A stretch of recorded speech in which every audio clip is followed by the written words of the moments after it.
Okay, greetings, Buzz here and Zak behind the camera. Today we have had a tip-off of a sighting of a big cat in Hertfordshire. We are on our way to pick up our fellow cryptozoologist Glenn Sharp, and then we're going to head out to where the sighting was and see if we can find any evidence while the actual area is fresh. Yeah. So that's what we're doing today.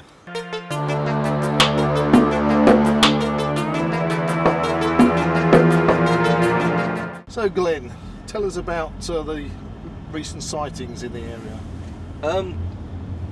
So I came across this by accident some 6 months ago. I first heard about one sighting between St. Hippolyt's and Hitchin in a cornfield over there, just north of our location at the moment. So I went back and looked some more and found out there was another sighting not that far from here, further south down towards Wellingarn City. So I looked into it a little bit more, and then there was a third sighting in Gravely, which is east of the second sighting, and not that far away from where I live. So I thought I'd check it out. So I spent the day out looking further east of Gravely in some of the wooded area. There's quite a well-known area there which has been used over the years for Cub Scout camping, with a large water area, lots of wild deer, and farms with so good food source then. Good food source, water source, anything a large cat would need. And then in the last week there's been not a sighting but a report of sounds coming from a small village called Ardley, which again is further east of Gravely and western. Type of cat calls, yeah. A local resident there was worried about her dogs that she walks in the area. So I mentioned to her that we'd be out there this weekend having a look around. Excellent. Well, we're about to get to our first point, so we're going to set up and go into the woods and see if we can find any tracks around the water holes that we've been pointed towards for this particular site area.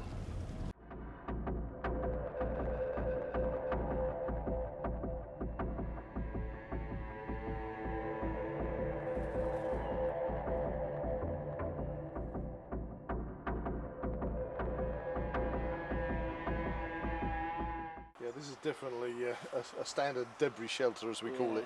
All the logs and the sticks are just very parallel to each other. Yeah.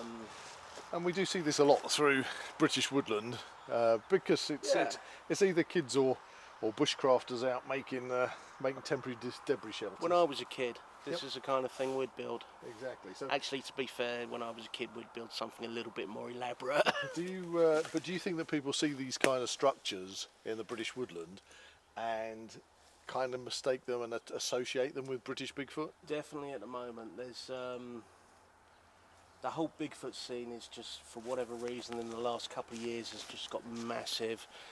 Quite possibly down to TV shows like Expedition Bigfoot, Finding Bigfoot, stuff like that, which are great shows. But yeah, everybody's... Actually, as you're talking, Glenn, take a pan over your left shoulder, there's another one there. So unless we've got a family of British Bigfoot, we've definitely got some kids making debris shelters. Anyway, we need to get tracking, so let's... leave everything you see in the woods. Exactly.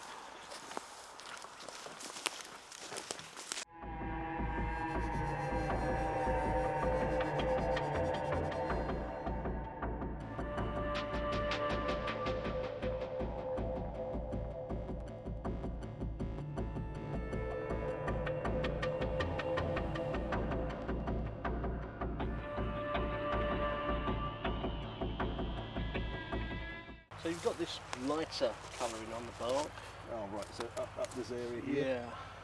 Yeah. Okay, so you've got a lot of moss, and it's fair to see that portion of this moss has been rubbed away.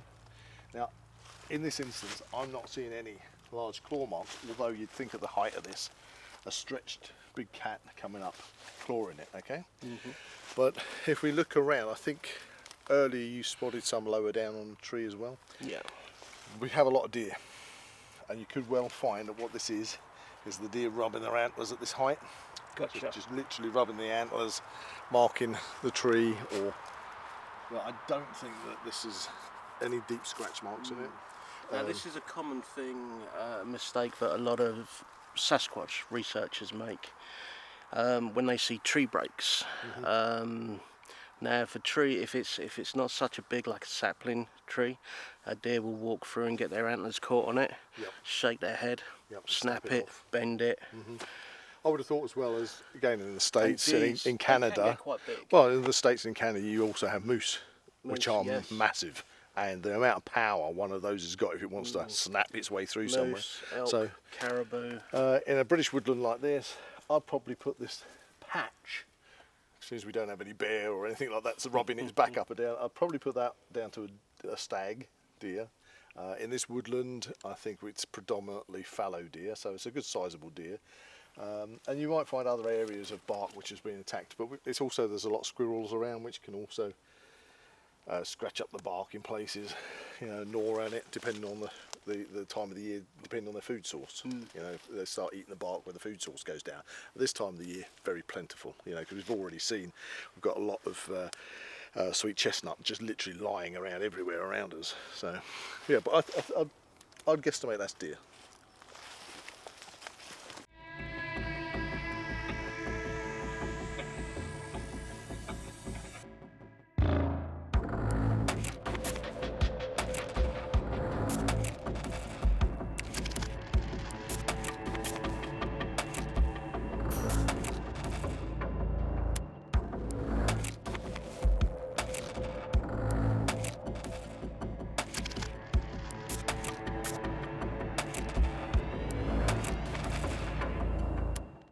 So in this instance, obviously, we're in the UK, this is a deciduous, majority of this is a deciduous woodland.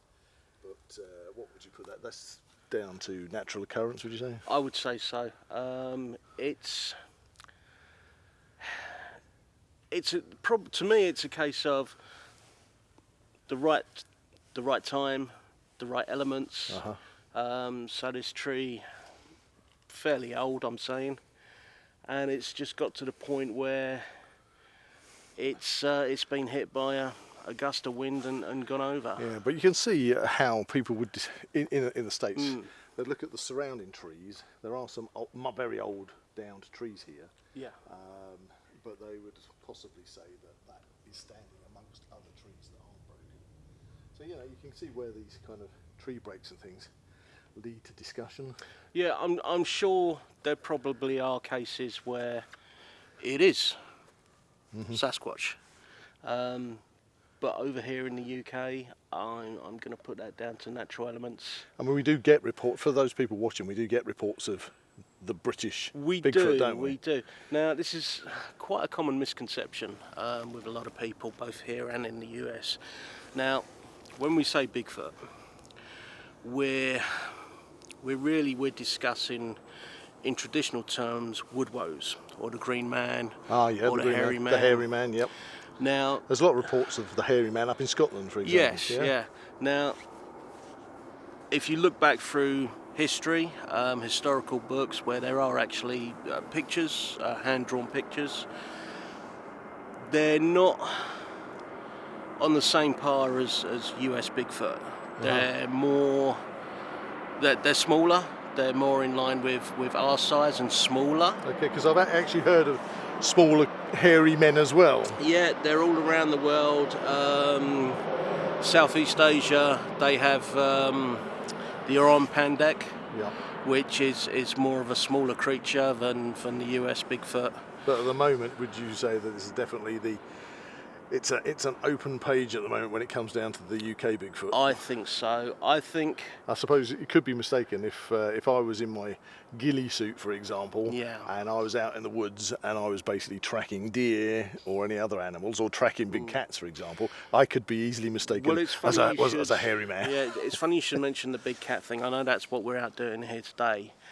And that all stems from a situation that happened back in the 70s where the government decided to bring in stricter rules on owning that's right. exotic the pets. Exotic pets. Now, yes, big cats is a big thing back then. You could go into Harrods and buy a tiger. But you could also buy chimpanzees. Right. Now, were any of those let go in the 70s as well? I would say they probably do, because you've got, harking back to that period, when the exotic pets law came in, there wasn't a law against actually releasing pets into the wild. That's right, That came a few years later, didn't it? So you could have had that period, and not only did you have exotic pet owners, but you had travelling circuses and things, which over the years themselves have had to wind down on the animals. Yeah, I mean, nowadays circuses are literally just human performers. Which is a good thing. Which is a good thing, but the point being is there was a lot of potential for creatures to be let out, and we have, there are recorded colonies of porcupines in the UK.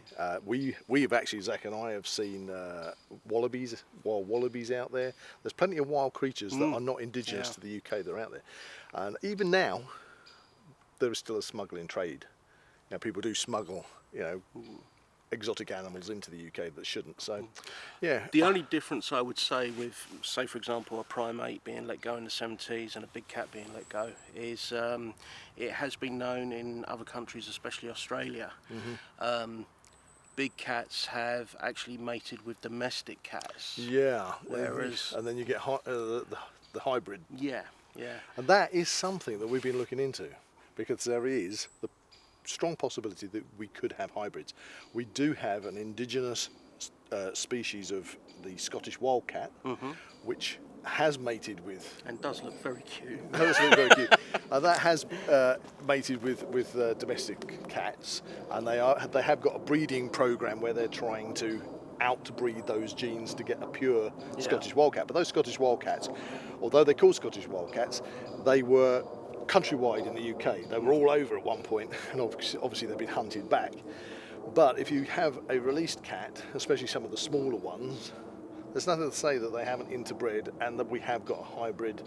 And just like we have the hybrid black squirrels, you could have that black gene coming through. So what you're looking at, and people might say they see something that's the size of a black Labrador, could well be a hybrid type of big cat we haven't actually seen. That's right. Anyway, let's carry on with our tracking. Okay.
So have you found something, Glenn? Something, not sure what. Covered in moss, but there's clearly a lot of right angles to it. Yeah, definitely brickwork. And we've got some kind of metallic cage work here as well. It's weird finding that in the middle of a forest. Yeah, they are bricks. You say that, but if we go back to, I think this area here looks like two things, but I'd actually say that it was probably maybe one that's collapsed in the middle, because this has got a lot of weight on it. But I'm Hay and stuff like this. I'm thinking that this is probably dates back to well into the 1800s. It's probably from foresters. his actual use, I couldn't tell you. But definitely these different structures around here, and the age of the trees that are surrounding. Here, these are very old trees. I think this is some kind of station for foresters to work at. Yeah, could have been a forestry hut. Could have even, obviously we've got shackle points on this. I'd say that would have been able to be moved at some point even. Maybe it's a piece of equipment that has just literally been left there and it's decayed over the years. But very interesting. I believe there, right through there, Zak, to the right, to your left, should I say. That's a stag. He was there just a second ago. Just wait. He's just moved down the slope. See a deer.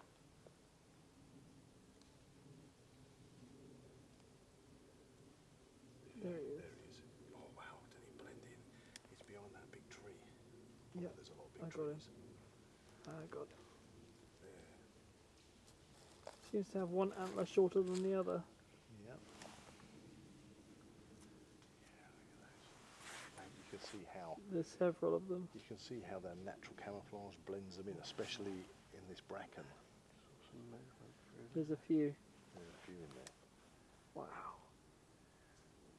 So this is where I don't take a lot of stock in photos when it comes to cryptids, especially Bigfoot.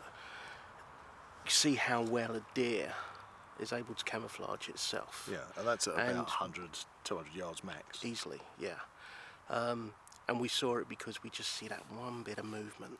I mean, And certainly, we take notice of certainly it. without the camera equipment that we've got, Yeah. which for those watching, there's got a 20 times zoom on it, but you wouldn't get a good view of that, and I'm trying to take that on a mobile phone as well. Over there, we have a hare going through the woods. Spin around. Again, that's about 100 yards. There it is. It's coming out. Yep, See, you got I it. didn't see that until it moved. There was a hiker in the background. Was that a hiker? Or some figure? There was a figure. We're going to have to check that footage back. Get a figure in the background. Oh, Yeah. This is proving to be quite. There was something walking just beyond that hare. Colour? Black, Natural colour, okay. black, of a black figure. 2 legs. I imagine it's somebody walking, but It could well be. Stocky build, slim build. But this is part of what we're doing. We see this evidence. We see what we see with our naked we can eye. review it We see later. what we see on the camera, and we can understand how people can get these mistaken images. And Even with that, it was just like a fleeting glance, wasn't it? You see, that's the thing. Just like you were saying, you don't take stock too much of photographs. We surely, Glenn, have got to a point now when we've got video evidence, and I see so much video evidence, especially coming out of the States and Canada, of Sasquatch, Bigfoot. But because so much now can simply just be AI'd, it means it's impossible to sift through what is completely 100% fake, what is mistaken identity. For example, Pareidolia, that's it, because there was one I saw the other day, which was somebody, they were on water, so they were on a boat, they'd taken a photograph of what looked like a Bigfoot shape on the bank, and the photo was slightly out of focus, but on a close examination of the photo you could see that a tree had gone down, the stump was in the edge of the bank, and what you were doing, you were looking up basically the hollow of the tree, and it just looked like a shape. And then, of course, what possibly is the genuine article is becoming so difficult. It is. And that's why we're trying to see if we can actually get some kind of evidence ourselves as a team. Yeah. So that's why we're really glad you've come out today. You're on board with us on this one. Absolutely.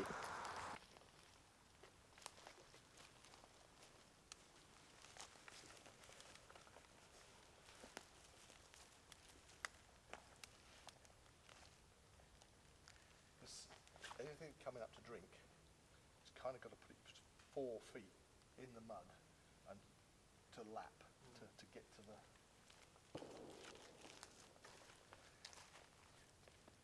I've got definite loads of very large deer prints.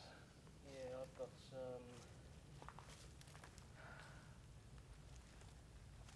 droppings. Well, actually, no, possibly not. Droppings.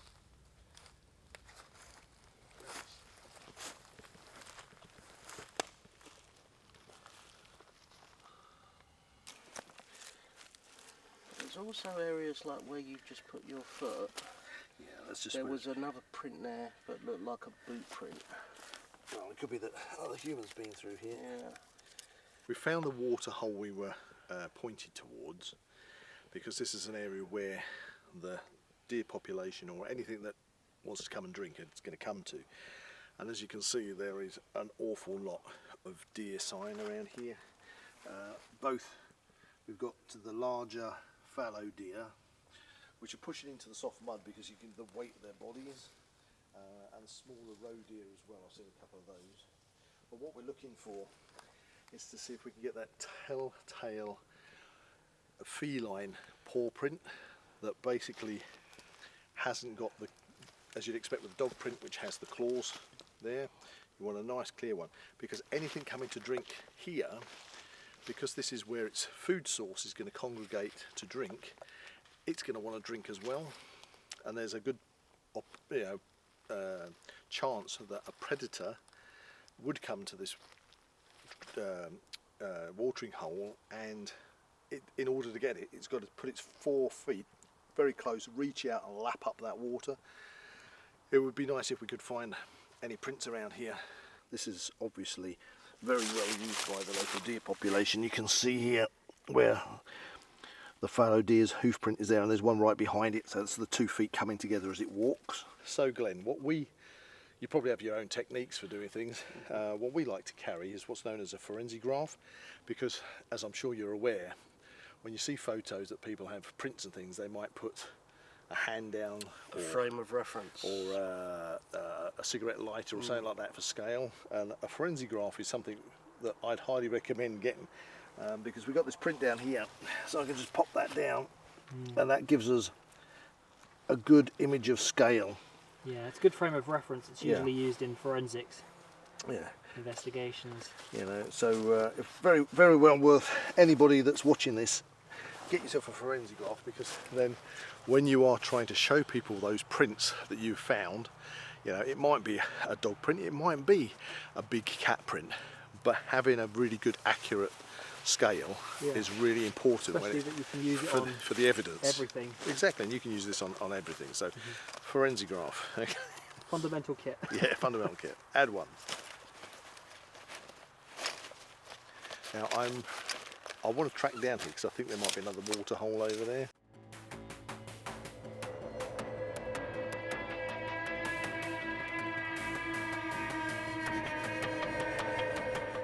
What do you think thoughts on that, Glenn?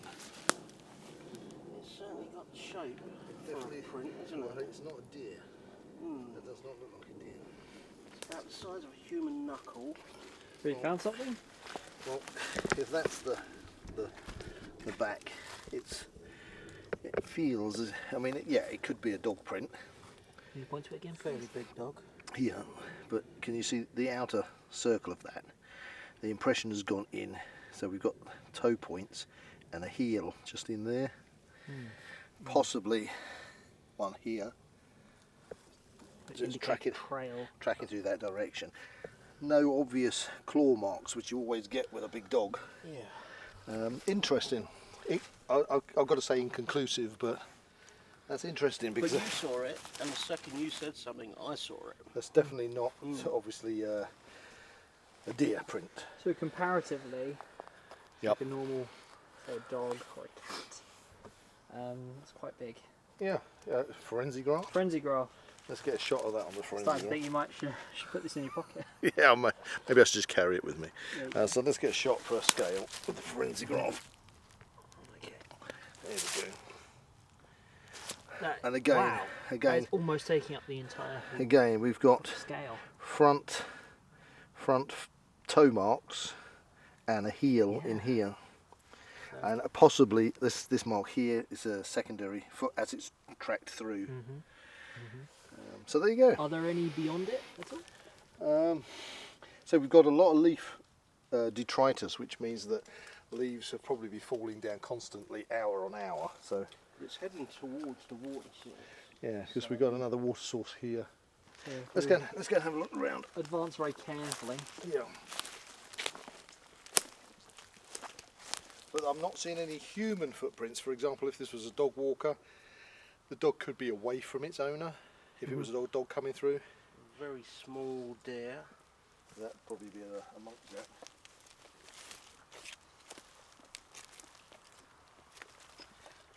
Yeah, again we've got some big deer prints in here.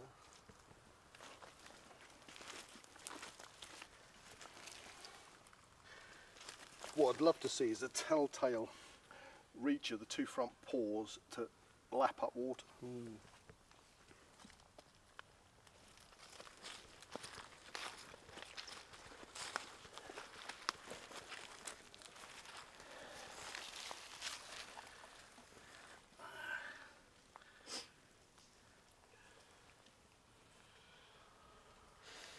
Possibly something here, but it's smaller than that print. And it doesn't quite have the same shape as a deer print. Let's come in. I mean, you've always got the potential of print on print, yeah? Yeah, probably if you hit round the other side, Zach. Okay. I think that might be a deer print in print. It's pushed the leaf, If it's the leaf down. deep down, I could understand that. Yeah. That first print we found, though, very interesting, if nothing else. And there's a further third water hole up in front of us, so let's go and check that out.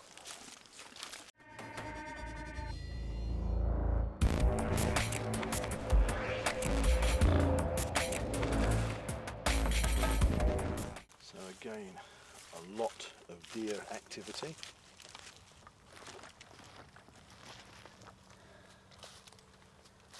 Both large and small.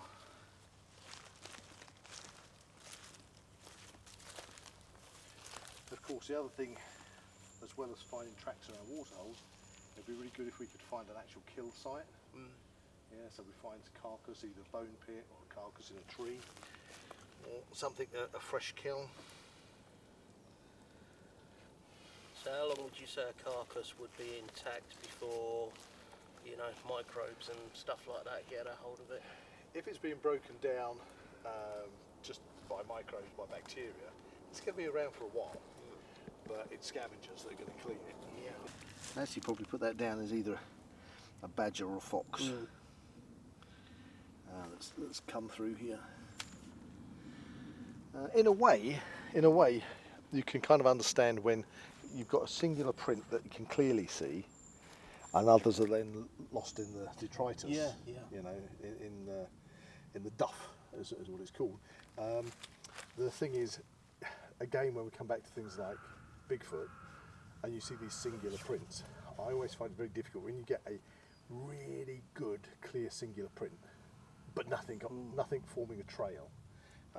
But an example like that shows that you've got a pretty good print of something coming in, but you can't really see after that where it's gone. So, you know, there's always going to be a bit of an allowance given when tracking.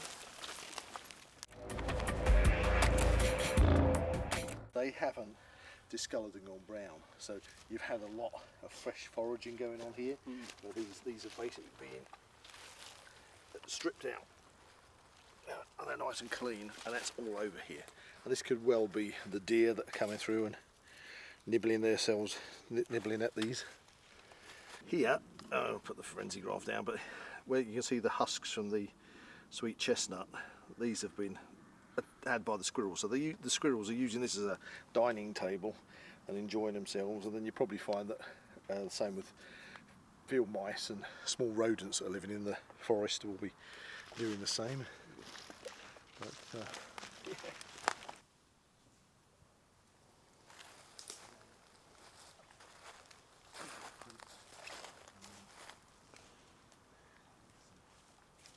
So Buzz, what would you call these particular areas where they've kind of been dug around in? Scratch where marks. they've been rooting around for food. Right. And that's the deer. Yeah, you can see the prints right in the middle of it. Yeah.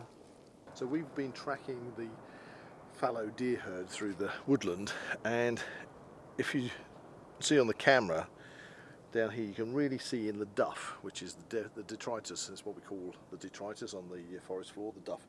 We have a very well used deer track that runs through, goes over these very old fallen branches and disappears off into the woodland. So you've got a very, very well used deer track. So what we're going to do, I don't know if you pick it up on camera, just through the trees over there. There's a couple of tree stumps down there if you want to zoom in, Zach. There they are, you've got them perfect. So we're going to go and sit ourselves over there, have a chat about what we've seen, be quiet, see if the deer come back.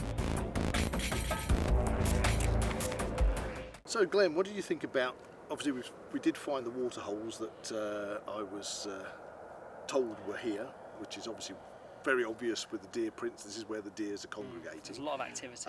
And deer being obviously a prey species for any large cat around. Now we did find that one print, inconclusive, yeah?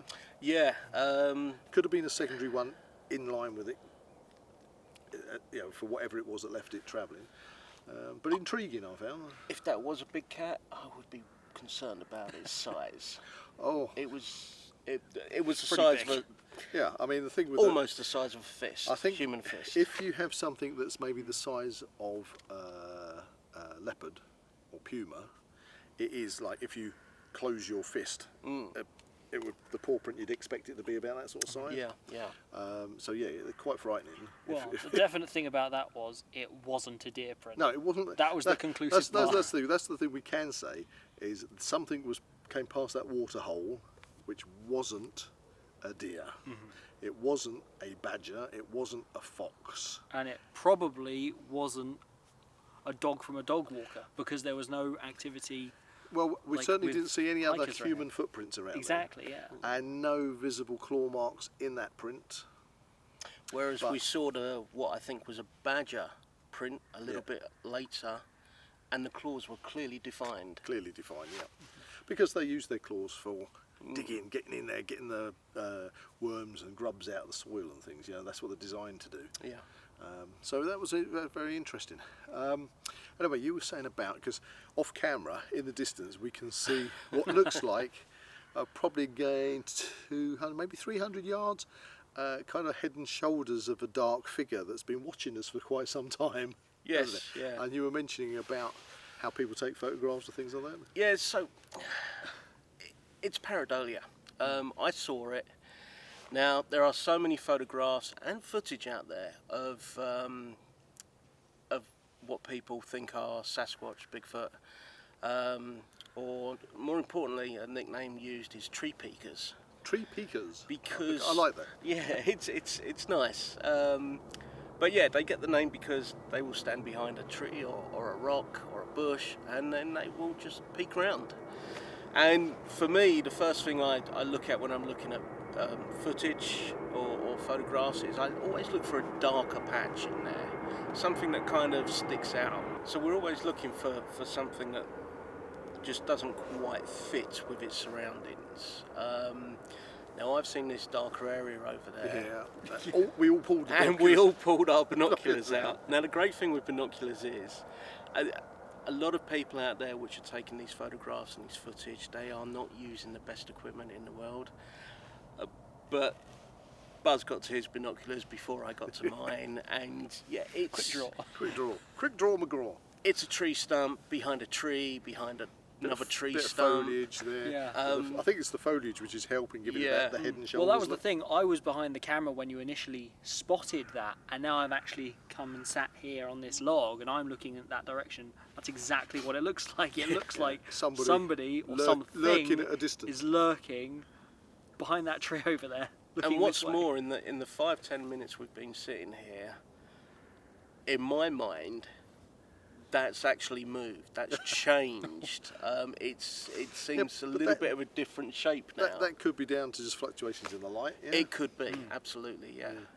And I suppose it's quite an overcast day today, but yeah, again, depending on whether you've got a clear sky with clouds scudding across it and things, a sudden cloud shadow can give a feeling of movement, Yeah, you know, yeah. or maybe the foliage in a breeze bouncing a little bit. All sorts of absolutely. things can add to that.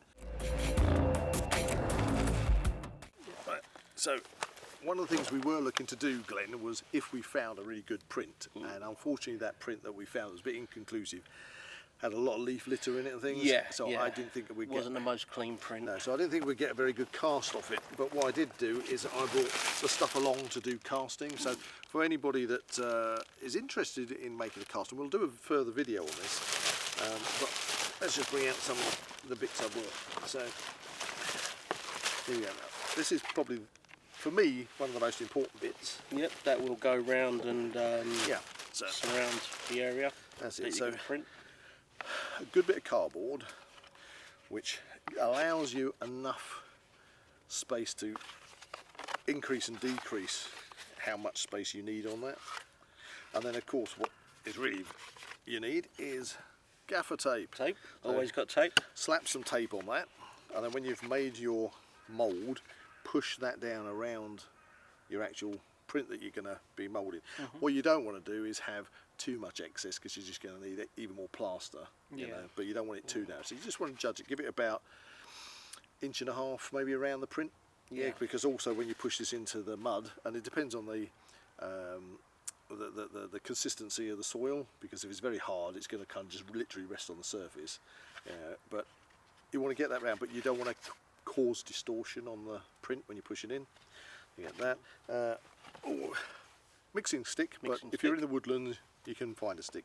The only thing is I sometimes find that if you have a stick and you just pick it up, then you can get bits of the bark and stuff comes off in And the of course plaster. you don't want it snapping in your Yeah, you don't want that snapping. What mixture. else we got in here? Yeah, so other important things. A carrier bag. An old ice cream tub. Pair of gloves so you don't get plaster all over your fingers, so disposable gloves. So you want to be doing your mix in that. And that also comes in. Here's one we made earlier. Yeah. This is the most important bit. I've got 500 grams of plaster of Paris. Usual the mix rate, if you've got a kilo of plaster of Paris, then it's 750 grams of water. So since this is 500 grams, you're going to use 375 grams of water. So I already measured that out and I've got that in a water bottle in my bag. You basically dump this into your mixing pot. Slowly add your water. Here, I'll give you a stick. There you are. Glenn might help me out. Mix it up till you get to a really nice smooth consistency. That's going to last for about 15 minutes. So what you want to do is, you've already got this set up.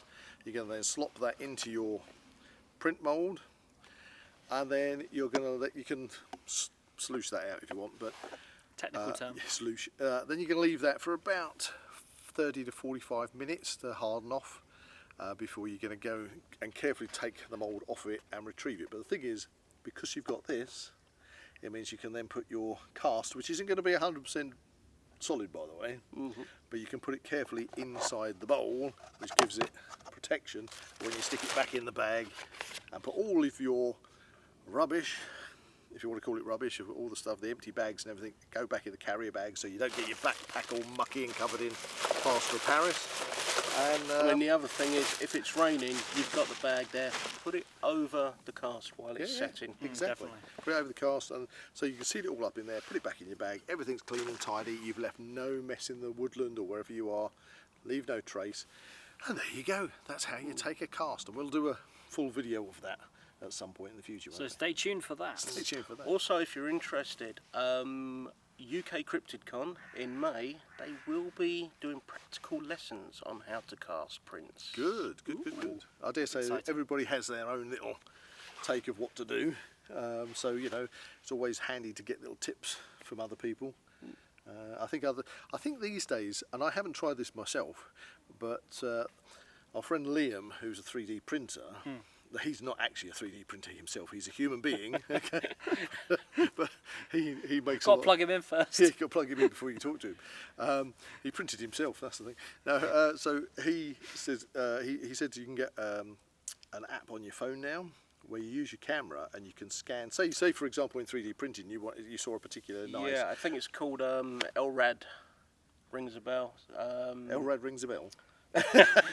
No, it's a system used by researchers where they take 3D scans of prints. Yeah. So what people have been doing is they've been using that because you can scan, say, Sorry, not LRAD, LiDAR. LiDAR. What they use on the self-driving cars and everything. Yes. So what you do is you use that app, and instead of scanning something you want to make on a 3D printer, you can use it to scan a print rather than doing the cast, which I think is an interesting take. I haven't tried it myself. Now, I'm not a big technical kind of person, but I know for a fact that there are some people out there who have taken old Nintendo systems where there are certain games where you've got a laser emitter on top of the TV, so your actions are duplicated to an avatar on the screen, and it uses the same technology of lasers. Now, some people have taken those lasers. You can pick them up in second-hand places for like a few quid. Interesting. So that's another way people are doing. Fantastic. So anyway, we're going to, after this plane's gone over, we're going to sit here for a while, be quiet, have a drink, let nature come back and see if we get to see anything. Anyway, catch you later.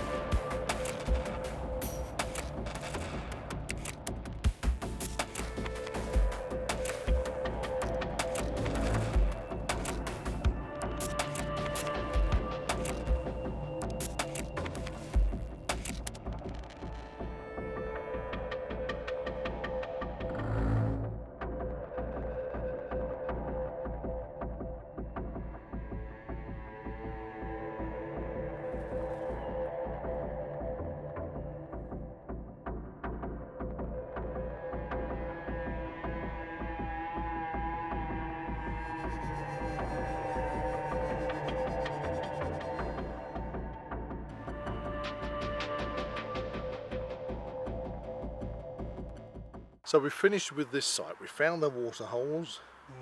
We saw that there is, would you say, potential? Absolutely. I mean, you can't escape the fact that the amount of food, abundance of wildlife, abundance food. Yeah. So it could easily support a wildcat in this area. So we're finished with this site. So now what we're going to do? Don't forget the one track as well, which is possible. Well, it's a possible, but the thing is, it definitely wasn't a deer. So it was a very interesting find, regardless. You know, I like conclusive proof.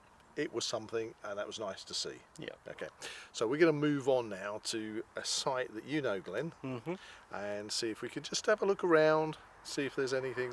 And as you said, it was because it was brought up by a dog walker. Yes. Recently. Yeah. They actually registered the report on a local big cat site. So it's We're going to go and have a look around. No physical sight of anything, but they've said they've heard something. So it's interesting.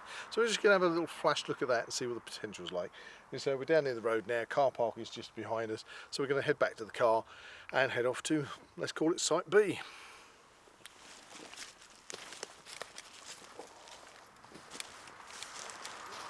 Okay, so we've driven out to the opposite side of Stevenage, to where you were given some information about another call, basically a big cat call. Unfortunately, we can't actually find the exact location, so we've sort of like don't know what we're going to do at the moment. We've had a good drive round, so you're going to go back and speak to your contact. Yeah, it's getting a little bit late in the day as well, so we don't really want to be stuck in the middle of nowhere.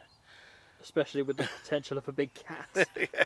So we know it's some woodland we're looking for, not necessarily what's behind us, we're just using this as a backdrop, but we're going to go back, see if we can get a bit more detailed information and take it from there. But anyway, we've had a good expedition out today, yeah? Yeah, absolutely. And given the fact that we can't find this particular place, it Means just makes us more enthusiastic to come back and find it. Oh yes. So anyway, thanks for tuning in, thanks for watching, and we'll see you in the next one.